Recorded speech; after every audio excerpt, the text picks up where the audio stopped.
धेरै उताबाट होला हो क्या यार उताबाट आउँछन् के यार आए पनि आयो भयो पनि त यार भागे त पडिहाल्छ नि नदी नहुने हुन्छ भने यहाँनिर एउटा दुईटा हौला माछाहरू पनि छन् हौला माछा भन्नेपछि तपाईँको यो लामो माछा क्या यिनी ठ्याक्कै यस्तो खाले पासर यसमा हुँदो रहेछ यसको चोचो यार माथि केटा हुन्छ क्या आरो हुँ दुईटा छन् भयो ठुलाइभित्र दे अब छान यता ठुलो हेर्न यता ठुलो हेर्न अब छान्ने दे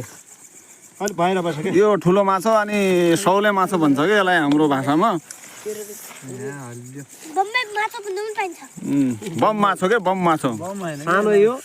सानो बम अनि यो ठुलो बम बाम के बाम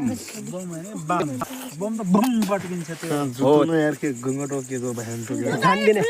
आजको लागि यति नै अब फेरि अर्को भिडियोमा भेटौँला भन्ने